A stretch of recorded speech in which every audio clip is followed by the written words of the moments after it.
Olá pessoal, tudo bem? Estamos aqui em mais uma Antropolinguagem para falar da relação dos Estados Unidos com os OVNIs, né?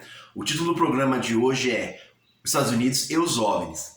O interesse dos Estados Unidos pelos OVNIs começou a se dar depois da Segunda Guerra Mundial. A pergunta que nós nos fazemos é por que antes os Estados Unidos não se interessavam, né? A questão talvez seja porque antes os Estados Unidos não eram nenhuma potência e nem tinha radares, né? E as câmeras fotográficas, as câmeras filmadoras não estavam tão desenvolvidas para documentar tal fenômeno. O fenômeno já é antigo já. O fenômeno tem centenas, milhares de anos, né? Isso já é de conhecimento da população como um todo, né? Só que só passou a ser estudado a sério no pós-guerra, principalmente com o desenvolvimento da Força Aérea Norte-Americana, né? Do radar, como aqui já falei. Então passou a haver muitas detecções, não só pelo radar, mas também por pilotos, né? Passou a ter relatos oficiais, de oficiais do Exército. Até então, a maior parte dos relatos vinha de populares, então geralmente caía em descrença. Entretanto, como eu já falei, o fenômeno é um fenômeno antigo, datando de milhares de anos. Você tem, por exemplo, uma documentação do século XV que chama-se o Fenômeno Celeste de Nuremberg, onde a população inteira da cidade de Nuremberg, na Alemanha, viu uma espécie de batalha no céu. Então há tantos relatos escritos como desenhos sobre, né? Pesquisem aí.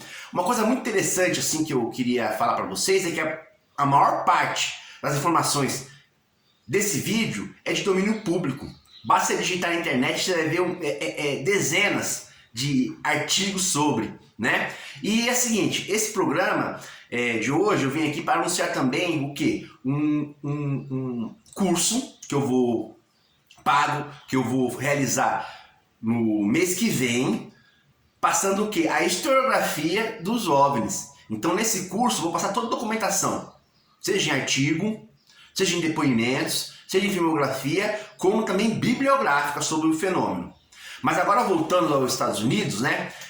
Os Estados Unidos também eles entraram em contato com as pesquisas em naves discoides realizadas pelos alemães durante a Segunda Guerra Mundial, não é? Então, quando eles chegaram, eles descobriram que os alemães estavam desenvolvendo naves discoides com supostamente, né, entre aspas, né, com auxílio de inteligência não humana, isso é, com o auxílio dos alienígenas, isso que despertou certo interesse, né, e certo temor nos Estados Unidos.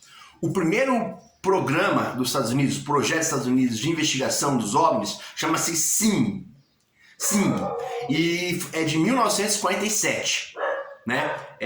O mesmo ano do caso Roswell, algo interessante. O segundo programa chama-se Grudge, é de 49. Entretanto, o programa mais famoso, né, o projeto mais famoso é o projeto Blue Book, que é de 1952 e foi até 1969, onde eles reuniram milhares de testemunhos de objetos voadores não identificados. Desses milhares, cerca de 700 realmente foram classificados como objetos desconhecidos, objetos não identificados mesmo, né? Os outros milhares de fenômenos eles acabavam encaixando ou em ilusões de ótica, né? Em visões de avião, mas que não foi interpretado corretamente, satélites também, não é?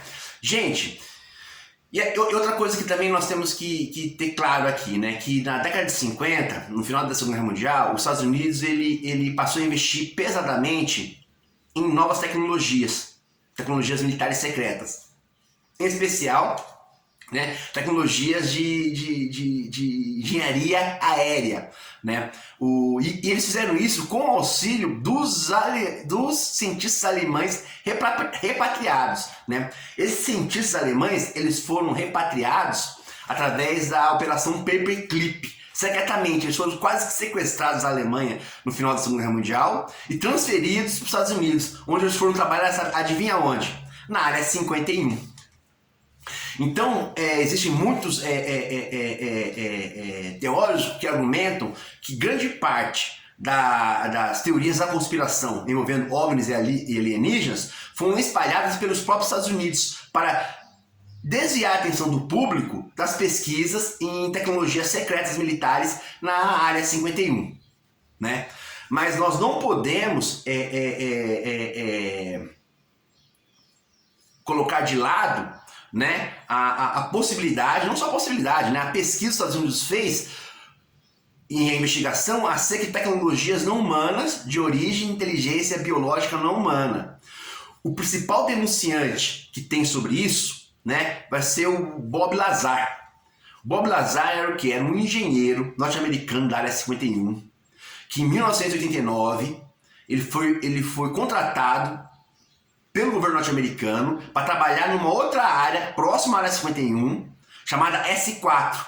E nessa área ele diz, né, ele tem várias entrevistas na internet que ele fala sobre isso, ele diz que ele trabalhou em engenharia reversa de naves espaciais de origem humana, de discos voadores. E que os Estados Unidos teria capturado várias naves. Gente, isso é muito importante. Por quê? Porque Bob Lazar, ele é um denunciante que está dentro do projeto da Área 51. Né? Mas você tem muitos outros denunciantes, né? que é oficiais do exército norte-americano, né? Militares com patente menor, né? Pessoas civis que acabaram entrando em contato ou vendo o desenvolvimento dessas naves por questões de circunstanciais, né? Por exemplo, tem todo um programa nos Estados Unidos, né? Teve todo um programa de abafamento de civis que o quê? Que tivessem tido contato com alienígenas, né? E vai ser só agora, gente, em 2023, que vai começar o desacobertamento, que é o quê? Que os políticos norte-americanos e a população em geral vai começar a se preocupar seriamente com a questão OVNI. Vai ser o quê? Vai ser em 26 de julho de 2023, que o David Grush, ex-oficial da Força Armada Norte-Americana, mas o nome do rapaz aqui é o David Fravor e o Ryan Graves, eles vão o quê? Eles vão fazer uma audiência no Congresso norte-americano e falar sobre detecções e testemunhos de pilotos americanos sobre OVNIs, né, sobre os objetos voadores não identificados. Inclusive, o Congresso norte-americano criou um novo termo, né, que seria fenômeno aéreo não identificado. O David Fravor foi o piloto do F-18 que detectou, conseguiu travar no alvo e filmar o OVNI Tic Tac. E foi então a partir de 2023 então, você começa a ter um desacobertamento. E não só um desacobertamento, né? Muitos oficiais, quando eles viam, relatavam essas coisas, né? Em especial pilotos, né? Eles eram obrigados a jurar segredo. Juramento de segredo e não falar para ninguém. Só que sim, ao longo das décadas, com as milhares de detecções e testemunho, eles começaram a sofrer uma pressão interna deles mesmos, que nós precisamos relatar o que nós estamos vendo, nós precisamos relatar o que está acontecendo, né? E vai ser a partir de com o David Grush, com um grupo dele, de pilotos e jornalistas alternativos, que vão o quê? Que vão conseguir uma audiência do Congresso. Essa audiência vai acabar desenvolvendo posteriormente um comitê de pesquisas do Congresso norte-americano sobre os fenômenos OVNIs, né? E no Senado também vai surgir um outro comitê, que é mais focado na questão da inteligência biológica não humana. Então, gente, isso é só um resumo, né? Um pequeno resumo do que nós vamos ver no curso. E o curso não vai falar só sobre a relação dos Estados Unidos com os OVNIs, né? Os programas norte-americanos. Nós vamos falar sobre toda a história. Vamos fazer uma espécie de documentação desde a história antiga, de fenômenos que não se encaixam só em mitos. São fenômenos que você vê que a descrição é de um OVNI ou de um alienígena. Desde as tábuas sumérias até passando pelo T de Varginha até 2026, né? E outra coisa que nós temos que ter em mente, né? Que há uma guerra, uma corrida tecnológica por novas formas de energia e motor. E imagina se os Estados Unidos ele apresenta um motor alienígena, um novo motor de gravitação, entendeu? Entre aspas, né? De energia infinita. né? Pode ser uma nova forma de colonização. Eles podem servir do quê? Olha só que coisa bizarra. Eles podem servir de instrumento para uma colonização alienígena. E uma coisa interessante é o quê? Que a maior parte dos pesquisadores, ufólogos sérios, né, dizem que os ETs ou eles são neutros ou neutros negativos, que é o quê? Hostis.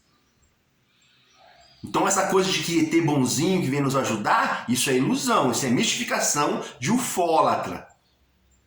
Tá certo, gente? E no curso que nós vamos ver? Nós vamos estudar também as obras teóricas do Erich von Däniken, que é o que cunhou o termo, né, astronauta antigo, né? Escreveu o grande livro Eram os Deuses do Astronauta, o primeiro livro a difundir para o público esse tipo de pesquisa. Ele morreu agora, em 10 de janeiro, né, o Erich von Däniken, um pesquisador suíço. E o Zacarias Sitchin, que traduziu as Tábuas Sumérias, também, que escreveu o 12º Planeta. Gente, olha, obrigado aí pela atenção de vocês.